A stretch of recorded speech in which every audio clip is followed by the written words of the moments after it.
U.S. Air Force gives F-22 new job, sniper.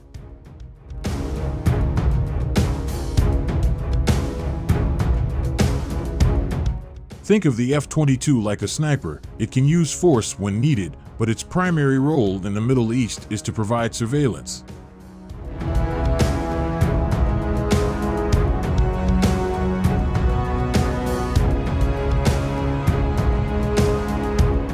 Three years ago, for F-22 Raptors that took part in the second wave of U.S.-led coalition airstrikes against ISIS and Syria dropped their bombs. This is the first time that a stealthy fifth-generation fighter has engaged in combat. Coalition warplanners also use F-22's to take advantage of their low-profile observables and long-range sensors while escorting non-stealth fighters if Syrian fighters or air defense systems are involved.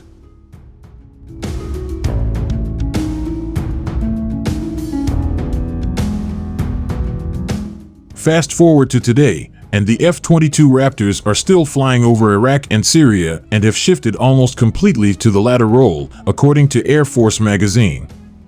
When we first got here, we had a 95% precision strike. And now we have maybe 95% air superiority, Lieutenant Colonel Shell, a call sign of the 27th Expeditionary Combat Squadron, told the magazine.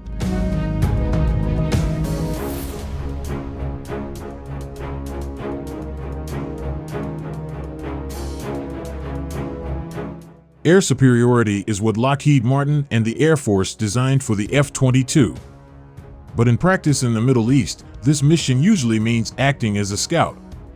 Lieutenant Colonel Shell explained to the magazine that the Raptors were in the air helping to decompose the airspace and helping keep Russian and Syrian aircraft away from U.S. forces and the Syrian Democratic Forces, the militia alliance spearheaded by the majority Kurdish People's Protection Unit.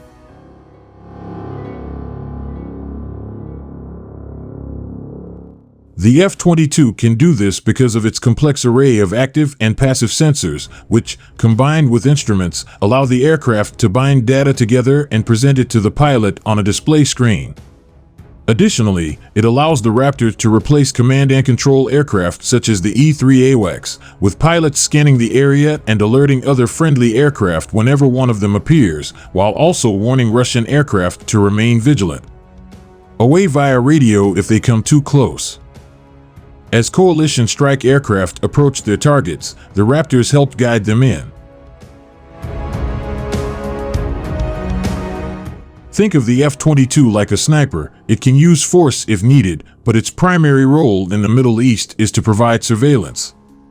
Case in point, in August 2016, F-22s chased Syrian Su-24 attack jets as they approached where American commandos were operating in northeastern Syria. The F-22's stealth also allows the twin-engine jet to get closer to potentially hostile aircraft or surface-to-air missile sites with less chance of being spotted. The F-22 is already a mature aircraft, which makes its presence in the war an interesting moment. First flown in 1997, the Air Force plans to keep the truncated Delta wingfighter in service for at least another 43 years due to its tough airframe and not much use.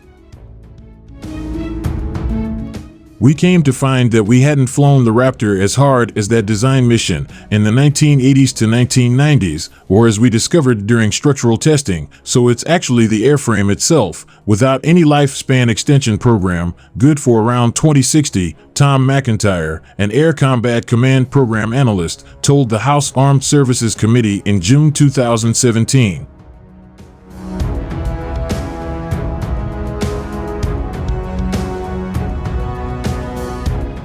Regardless, no more Raptors are coming, as building more will likely be very expensive as the production line has closed.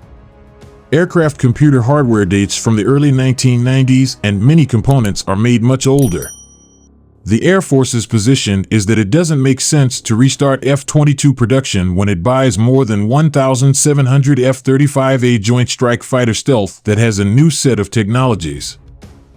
The flying branch only purchased 187 operational Raptors from the original destination of 381.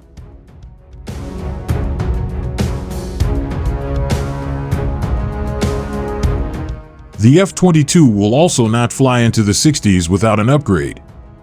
In the government's 2018 fiscal year budget, stealth aircraft will get $1 billion for this purpose, which could possibly include new radar, antennas, and avionics to include displays, data links, and cryptographic software.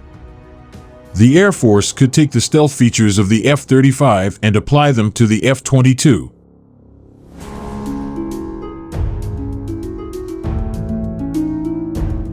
Pilots can get a helmet-mounted Q system, which allows the pilot to target weapons where he's looking. The Air Force announced Raptor pilots would receive a high-tech helmet called the Scorpion, but never fielded one. It's not entirely clear whether F-22 pilots wanted one, as these helmets, as on the F-35, are heavy and potentially dangerous in the event of an ejection.